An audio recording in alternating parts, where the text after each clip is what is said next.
Paz do Senhor, amém? Nós já fomos convocados para a oração, amém? Está sentindo ou não sentindo, né, pastor Jair? Temos que estar ali, amém? Pelo menos 1 hora, final de semana, dessa semana. Eu vou compartilhar uma palavra com vocês sobre, no livro de Ruth. Quero que você abra comigo lá, no livro de Ruth, capítulo 1. A partir do versículo 1 nós vamos ler. Aqui no livro de Ruth, irmãos, nós encontramos um princípio de graça e de redenção, amém? Diga comigo, graça e redenção. Então nós vamos ver nesta manhã que o que acontecia lá no Velho Testamento, as festas, o jubileu, o relacionamento entre Boaz e Ruth, é uma sombra do que haveria de acontecer no Novo Testamento, amém? Estão comigo aí? Amém? Então no livro de Ruth, capítulo 1, começa dizendo assim: E sucedeu que nos dias em que os juízes julgavam, houve uma fome na terra, pelo que um homem de Belém de Judá saiu a peregrinar nos campos de Moabe, ele e sua mulher e seus 2 filhos, e era o nome desse homem Elimeleque, e o nome de sua mulher Noemi, e os nomes dos seus filhos Malom e Quilom, efrateus, de Belém de Judá, e vieram ao campo de Moabe, e ficaram ali, até aí, amém? Pai, eu te dou graças pela tua palavra nesta manhã, porque a tua palavra é viva, poderosa e eficaz. Senhor, a tua palavra tem o poder de nos curar, de nos libertar, o Deus de nos trazer o conhecimento, tudo aquilo que Jesus conquistou por nós ali na cruz. Senhor, nesta manhã nós vamos meditar sobre a vida de Ruth, de Boaz. Deus, um modelo de igreja, um modelo de Cristo, Senhor. Tudo que Boaz fez para Ruth, toda a compaixão, todo o estender de mão, todo o compromisso. O Deus é o mesmo que Jesus tem conosco, com a igreja. O preço que foi pago ali por Boaz para resgatar Ruth, o Senhor pagou naquela cruz para nos resgatar do império das trevas. E nós te agradecemos nesta manhã. Espírito Santo, tudo aquilo que eu, na minha humanidade, não consegui transmitir para o teu povo, eu oro para que o Espírito do Senhor ministre em cada vida, ministre em cada coração, que o Senhor abra o nosso entendimento nesta manhã, Jesus, para que cada um de nós saiamos daqui nesta manhã convictos do teu amor por nós, do preço que o Senhor pagou pela nossa vida, Jesus. Que todo espírito de incredulidade, todo espírito de dúvida, todo espírito de confusão seja repreendido nesse lugar, em nome de Jesus, Pai. Que o Espírito do Senhor tenha acesso em cada coração, Pai, e que Ele venha nos convencer nesta manhã, em nome de Jesus, amém? Então, irmãos, esse livro de Ruth, né, ele fala sobre um princípio de graça e de redenção, e ele também inicia aí com muitas tragédias, né? Ele fala de fome, de morte, de percas. Imagina que uma mulher perde seus 2 filhos e perde também o seu esposo. Então começa, né, uma verdadeira tragédia aí, né? Isso aqui numa família de Israel, essa família, Elimeleque, Noemi, era uma família muito abençoada por Deus, porque uma família abençoada deveria ter filhos, amém? Toda mulher que não tinha filhos, havia uma maldição. Então eles eram abençoados, primeiro porque eles tinham 2 filhos, e segundo porque eram 2 filhos varão, 2 herdeiros, né? E essa mulher, Noemi, era uma mulher que conhecia Deus, servia a Deus, era uma mulher temente, era uma esposa fiel, era uma mulher que amava a Deus, era uma mulher que cuidava dos seus filhos, do seu esposo, né? Então esse casal, eles tinham tudo para ser feliz. Mas esse casal estava ali nas terras de Israel, encontrando dificuldades. Se você continuar lendo aí o livro de Noemi, né, fala que no primeiro versículo mesmo fala: E sucedeu que nos dias dos juízes julgavam houve uma fome na terra, né? Então, era um tempo de miséria, era um tempo de fome. Então, é lógico que esse casal estava ali nas terras de Israel, estava também passando por esses apuros, enfrentando ali dificuldades, né? E você vê que essa fase difícil na vida dessa família, ela reflete no nome dos filhos, né? O povo de Israel, eles têm uma cultura, uma tradição de colocar o nome nos filhos, e o nome tem um significado, né? Então, Malom quer dizer fraco e doente, e Quilom quer dizer tristeza. Então, era um tempo difícil que eles estavam vivendo. E esse livro, irmãos, ele foi escrito num período muito turbulento da nação de Israel, né? Era o período onde os juízes que decidiam tudo, os juízes julgavam e os juízes decidiam tudo. Era um período mais ou menos de 350 anos de duração, que vai desde a morte de José até a coroação do primeiro rei de Israel, que foi Saul. Amém? Então, esse período a história diz de mais ou menos 350 anos, era um período onde o povo se rebelou muito contra Deus. Você vê a vida do próprio primeiro juiz que foi chamado, né? Sansão, o quanto ele mesmo oscilou entre ser juiz, fazer a vontade de Deus, depois ir atrás de mulheres que Deus não gostaria que ele tivesse ido, né? Então, o povo oscilava muito, não só o juiz, Sansão, mas também a nação, o povo naquela época. É diferente dos nossos dias? Eu achei interessante que muitas coisas que estavam acontecendo nesses dias, de juízes, né, coisas que estão acontecendo nos nossos dias.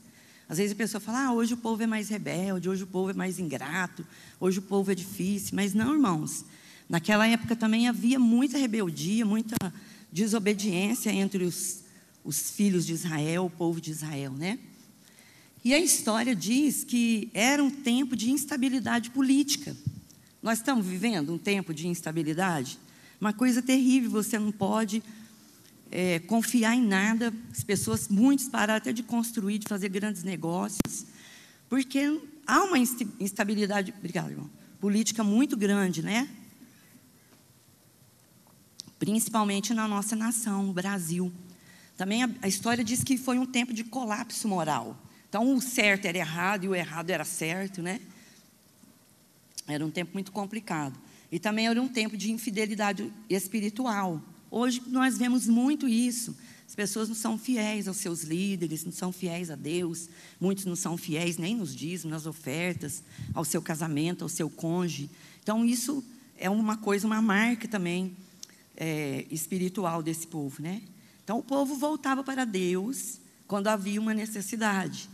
Então, o povo ia, buscava, né, subia, fazia sacrifícios e fazia alianças com Deus. E aí, em tempos de angústia, quando eles eram livres das suas tribulações, das suas angústias, quando eles viam as mãos de Deus estendidas em seu favor, então eles já se voltavam contra Deus de novo, já se rebelavam contra Deus. Toda vez que buscavam a Deus, Deus se manifestava trazendo livramento, né? Nós vemos isso nos livros dos juízes, mesmo o livro de Ruth.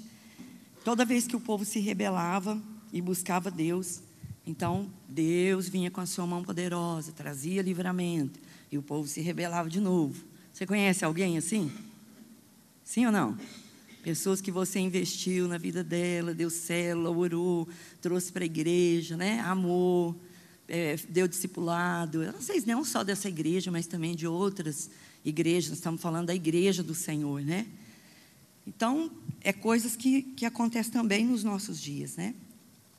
E no meio dessa tribulação, no meio dessa ida e volta, dessa infidelidade, né? Elimeleque toma sua esposa, conversa com ela ali, fala, olha, Noemi, nós vamos sair de Jerusalém. A coisa que não está boa, falta pão, né? Então, nós precisamos mudar e nós vamos para Moabe. Moabe, para quem não sabe, ela começou ali também com o relacionamento de Ló com a sua própria filha, né? Esse filho levou o nome de Moabe. Então, era uma terra que era fora dos limites de Israel. Então, um israelita, um filho de Deus, não deveria sair daqueles limites. Nós temos limites, irmãos?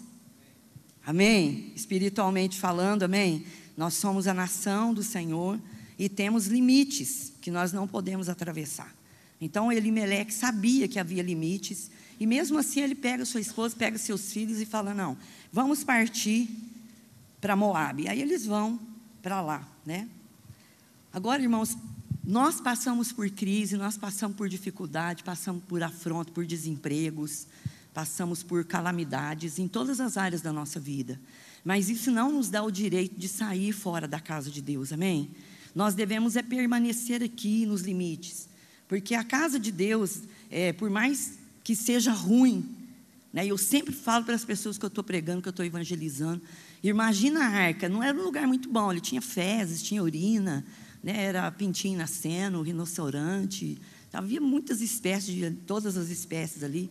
Então aquele ambiente ali da arca também não era um ambiente cheiroso, né? Não era um ambiente muito bom, né? Humanamente falando, mas era o único lugar na face da terra que havia vida. Então se a pessoa saísse da arca era morte, né? Então assim era o povo de Israel, eles deveriam permanecer ali, como Deus mandava provisão, Deus sempre estendia sua mão. Então esse homem deveria ter ficado ali naqueles limites. E Belém quer dizer a casa do pão. Então Jesus nasceu ali, amém? Na casa do pão. Jesus é o pão da vida. Quem tem Jesus não falta pão, amém? Jesus sempre vai prover o pão, né? Então nada, nenhum motivo pode nos separar do amor de Deus, né? Nada pode nos levar a misturar com as coisas do mundo. Na verdade, o que Elimeleque fez foi sair dali dos limites de Jerusalém e se misturar com as coisas do mundo, com as crenças, né? Com os rituais, com o pecado, com as coisas que o povo de Israel era um povo separado e não fazia, né? Não tinha essas práticas. Então, quando nós afastamos de Deus, o resultado disso é morte, né? Muitas vezes não é a morte física, ainda nós continuamos vivendo, as pessoas se desviam dos caminhos do Senhor. Muitas pessoas que já se afastaram, vêm, falam, os primeiros anos, os primeiros meses, era quase a mesma coisa, não fazia muita diferença, né? Talvez na vida dessa família também, estava até bom lá, né?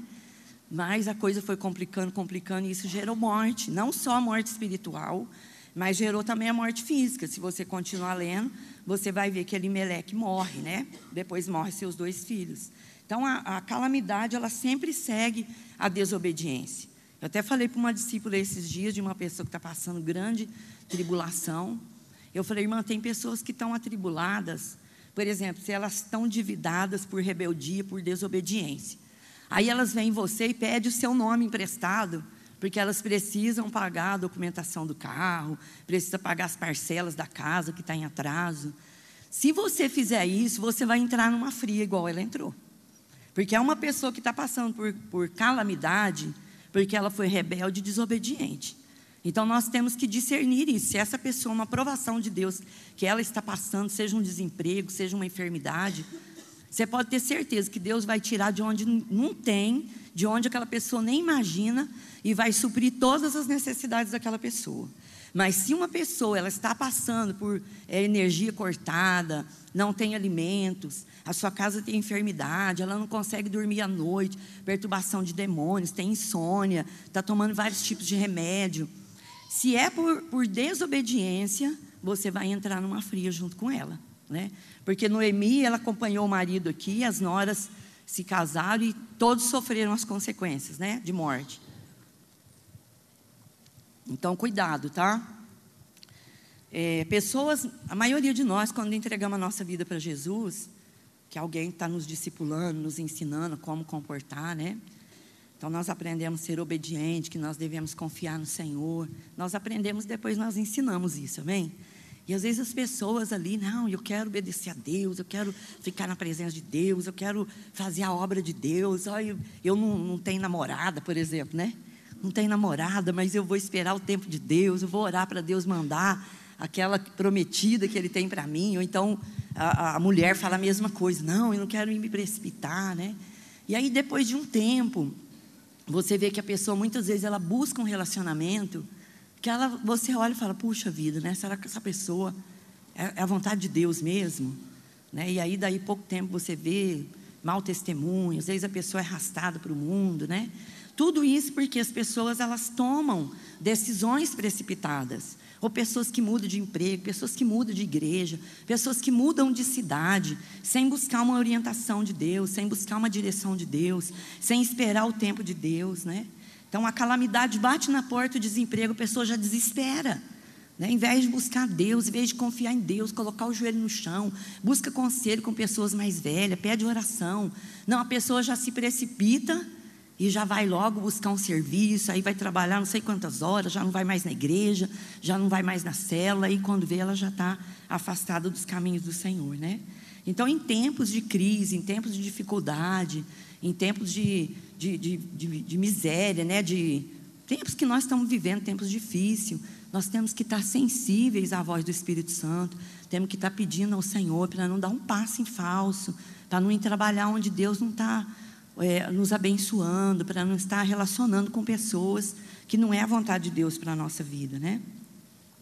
Então, cuidado com as suas decisões precipitadas, cuidado com as suas iniciativas sem buscar a vontade de Deus, amém?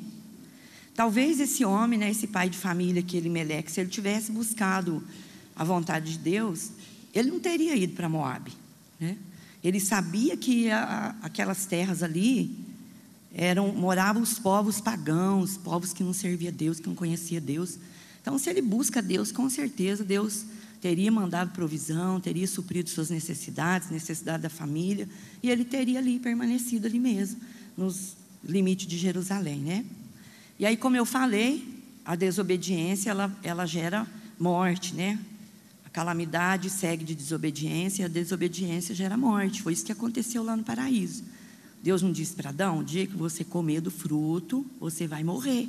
Ele não morreu uma morte física, mas ele morreu uma morte espiritual.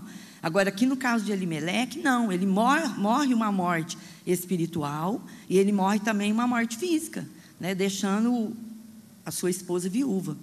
E ali a Bíblia fala, né, que os 2 filhos que ele leva acaba se casando com mulheres moabitas, que também não era essa a vontade de Deus para os filhos de Israel, e acabam os 2 morrendo.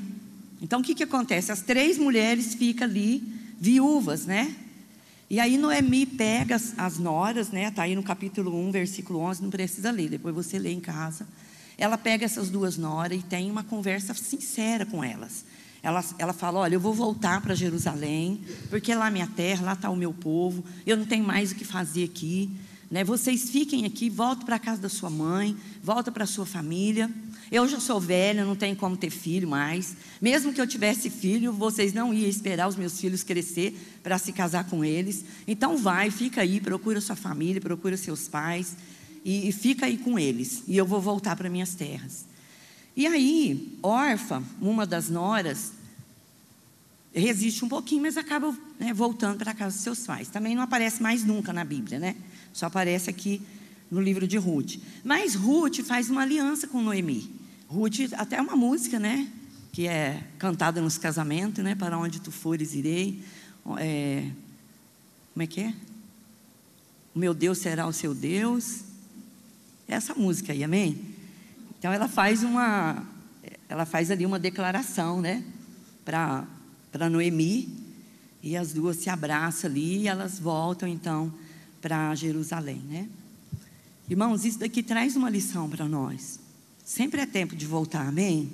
Se você está andando por caminhos que não está agradando a Deus, você sabe os caminhos que você está andando, aonde você vai parar, né? Você está andando e se distanciando, você está fazendo coisas que você já sabe que desagrada a Deus, você já não tem mais a paixão por Deus, o fogo de Deus já não está na tua vida mais, você sente que está esfriando na fé. Faça como Noemi: não, vamos voltar, amém? O arrependimento é sempre o melhor caminho, né? A volta é sempre a melhor alternativa. Então, se você ficou afastado, se você está na igreja, mas está se sentindo tão longe de Deus, Deus parece um Deus tão distante, um Deus tão frio, um Deus que nem te ouve mais, volte-se para Deus, amém? Deixa Jesus cuidar da sua vida, volte para os limites, deixa Deus trazer provisão de amor, de paz, de graça. Deus, aqui na casa do Senhor, na presença do Senhor, a abundância de alegria, abundância de vida, que você não vai encontrar em lugar nenhum dessa terra. A pessoa pode ter milhões, dinheiro, navios, aviões. Se ela não tiver Deus, ela não tem nada. Quantas pessoas vai buscar dinheiro, vai buscar bênção, vai buscar riquezas, e depois é um vazio dentro dela que nada disso conseguiu preencher.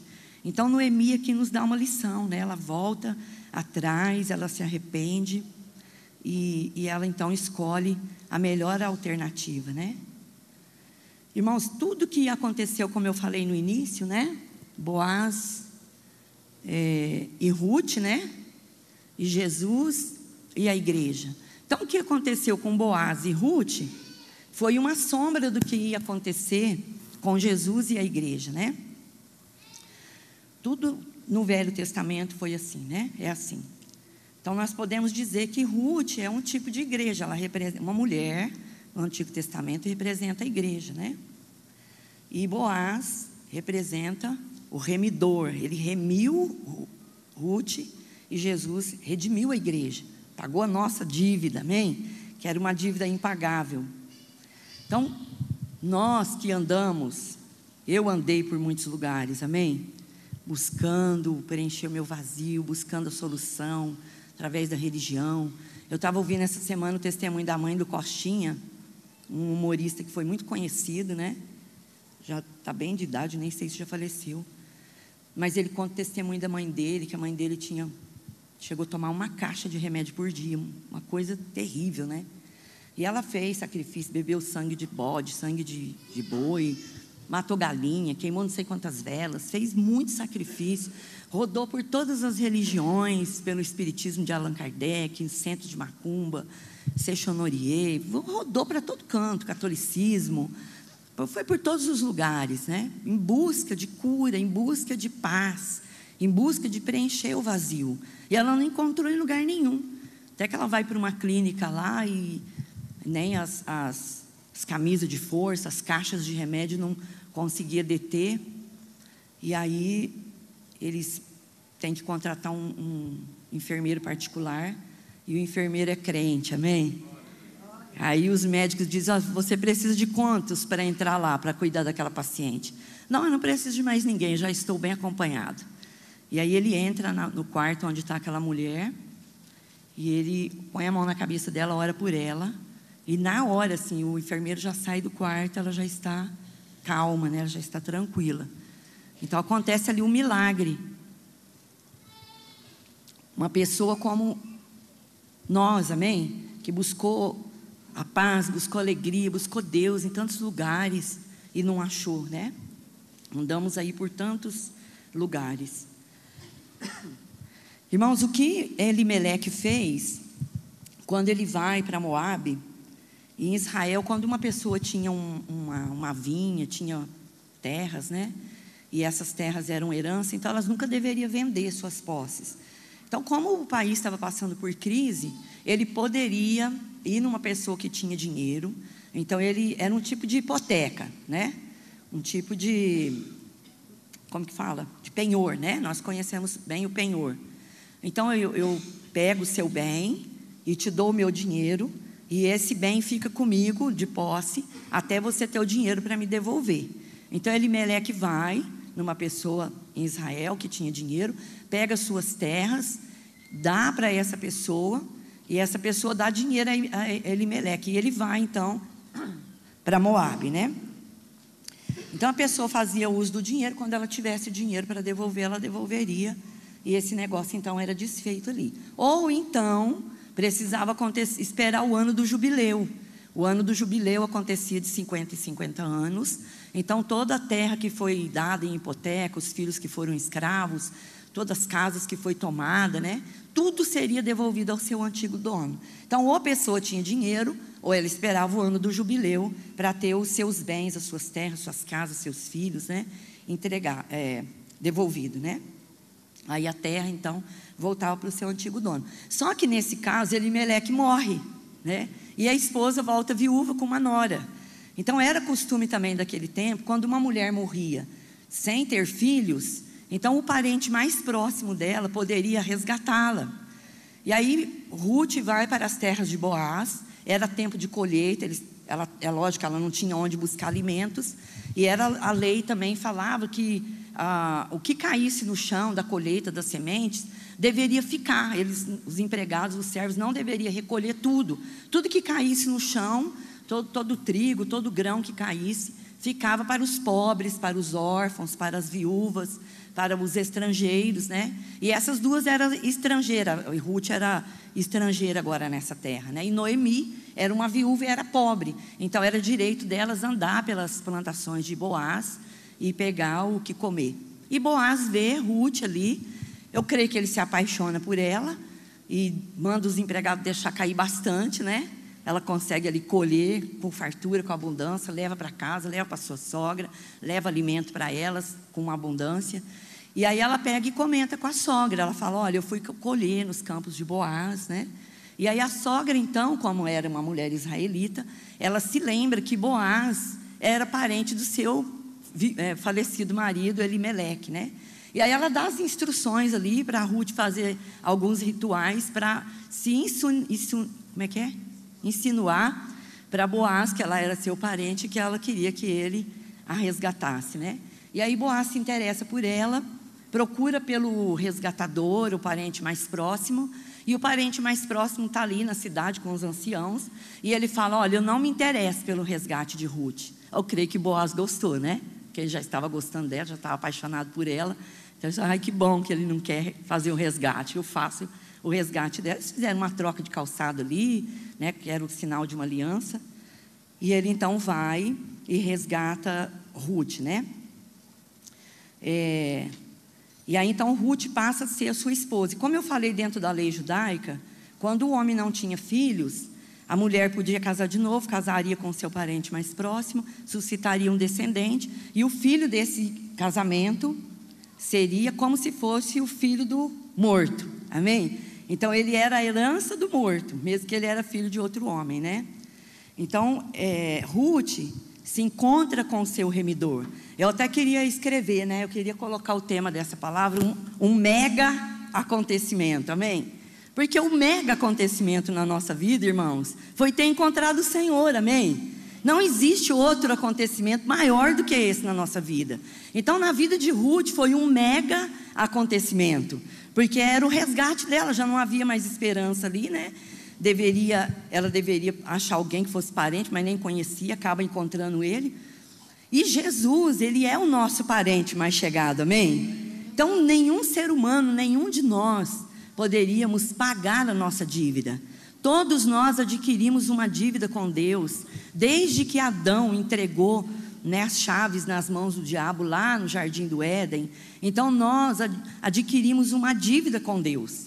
E a Bíblia fala que nada, ninguém, por melhor que seja, por mais religioso, por mais bonzinho que seja, conseguiria pagar a sua dívida, conseguiria anular a sua dívida, né?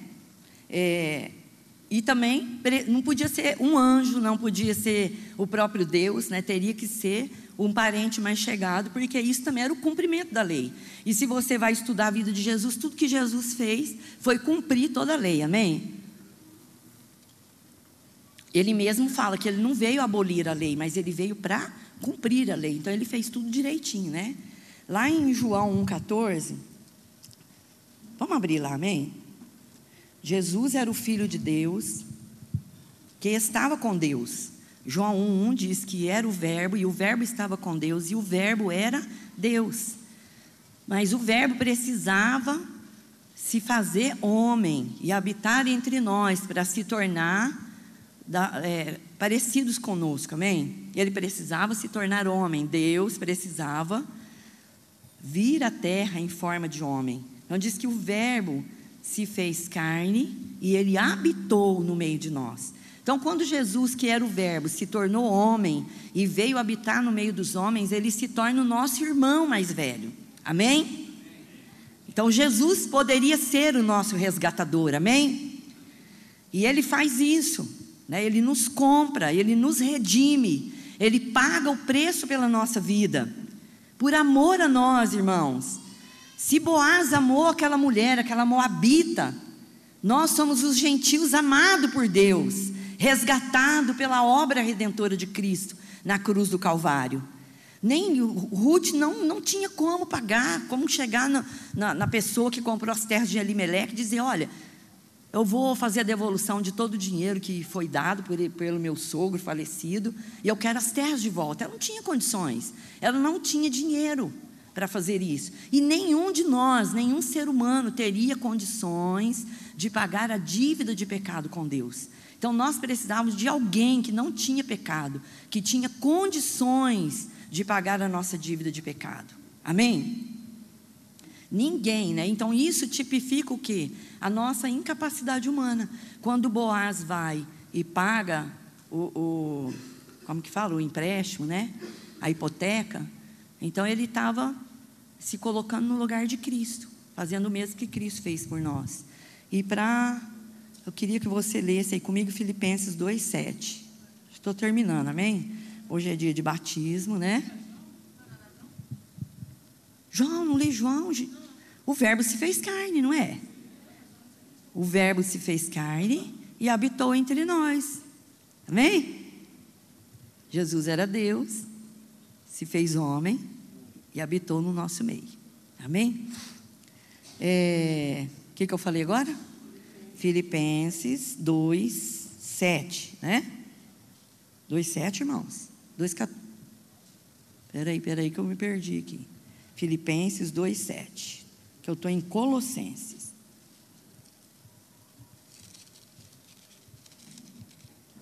Estou aqui falando e não achei meu versículo.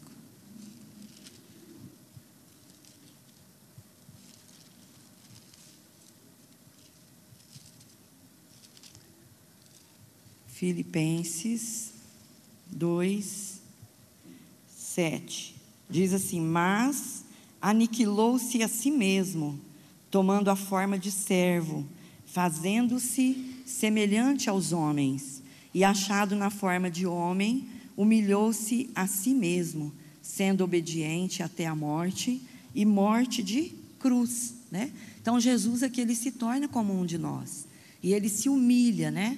Ele se faz homem e ele se humilha. A prontidão de Boaz tipifica a prontidão de Cristo quando ele paga o preço completo pelos nossos pecados. Então Jesus Cristo, ele paga o nosso resgate para nos libertar do inferno, da morte e do pecado. Amém? Agora eu quero que você abra lá em Colossenses 2:14 para a gente encerrar. Colossenses 2:14. Irmãos, nós precisamos entender que havia um escrito de dívida contra nós. Amém? Paulo foi que escreveu essa carta aos Filipenses, né? E era uma pessoa muito entendida da lei. Paulo foi um soldado romano, um fariseu, cheio de conhecimento. Ele era um homem que conhecia a lei, ele conhecia as leis de Roma, conhecia as leis de Deus, conhecia todo o pergaminho. Então ele entendia muito bem, né? E quando ele fala isso, ele tinha acesso às prisões, ele prendia pessoas.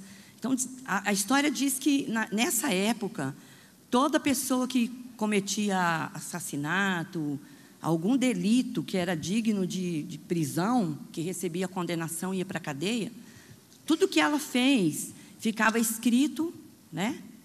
E era colocado então na porta daquela cela. Então toda pessoa que tinha acesso à cela, ela olhava na cela, estava o nome do prisioneiro e todos os seus delitos escritos ali. Quer dizer, um preso poderia pagar para o outro preso ser solto? Não tinha jeito. Precisava alguém que era livre vir lá e pagar, né, para aquele preso ser solto. Mas como na humanidade todos nós éramos prisioneiros, então não havia nenhum, a Bíblia diz que não há um justo, nenhum justo sequer.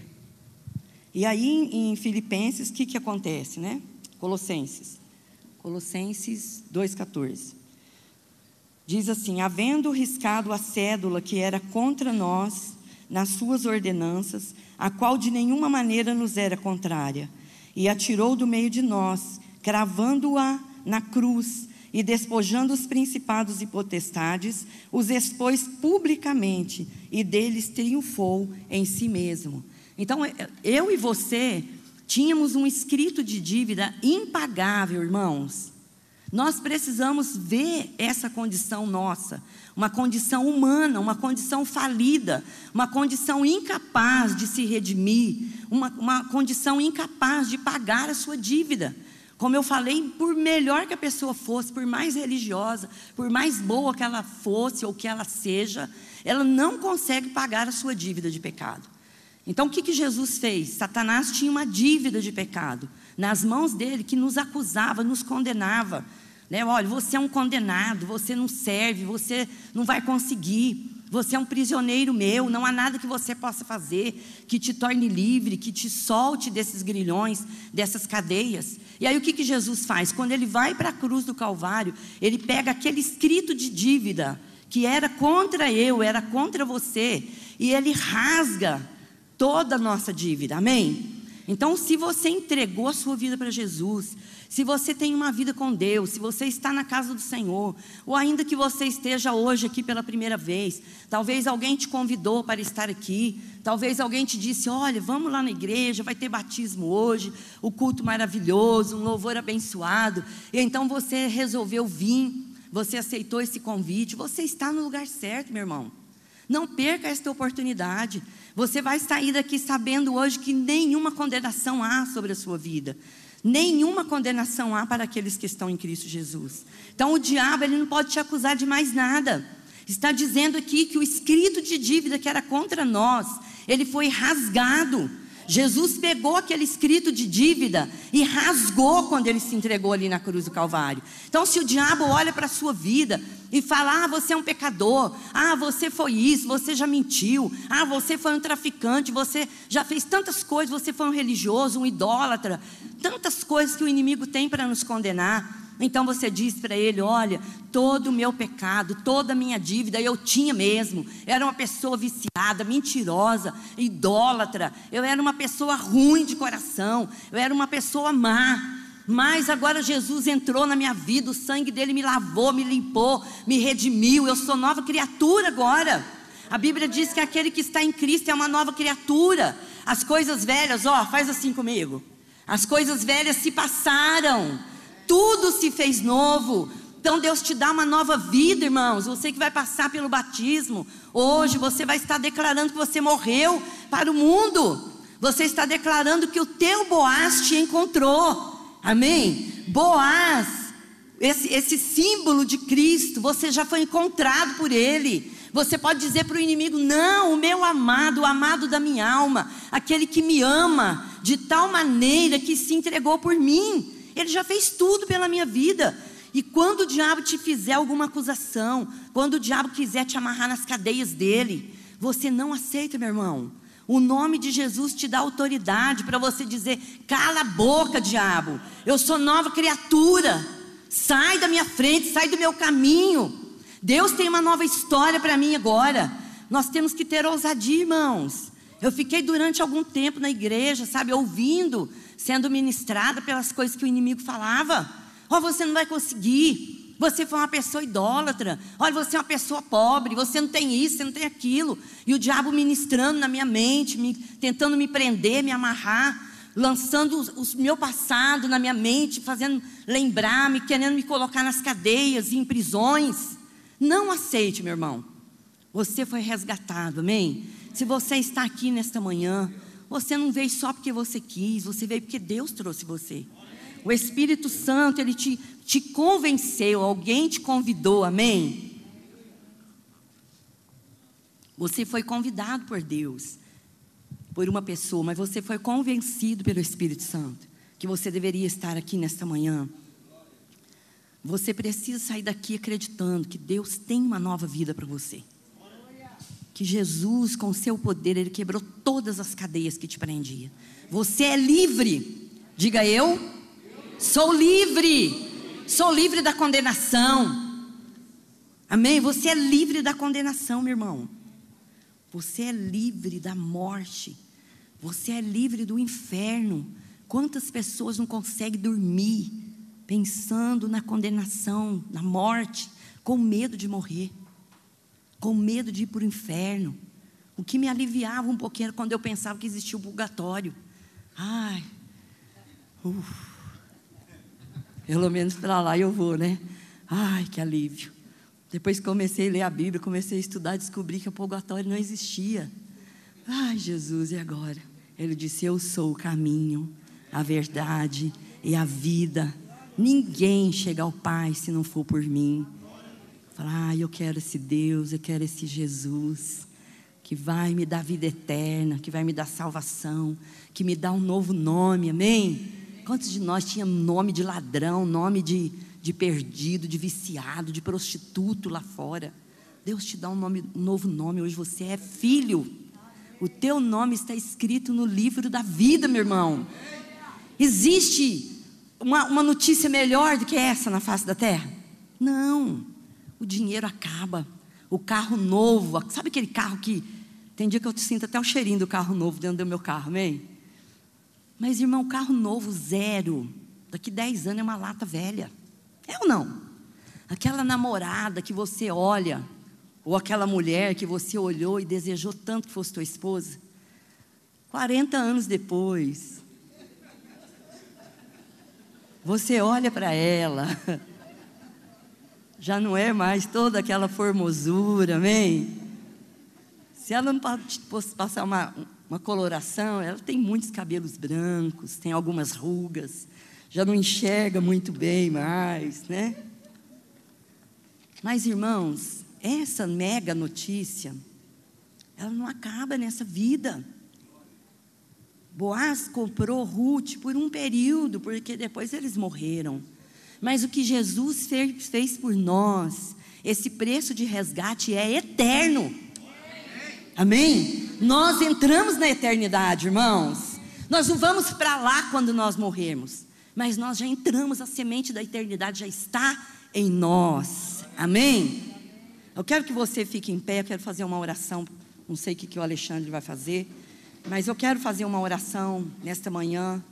Eu quero que, se você já está aqui na casa de Deus, talvez você esteja sendo tentado pelo inimigo, em sair dos limites, em buscar outras portas, talvez de trabalho, de relacionamento.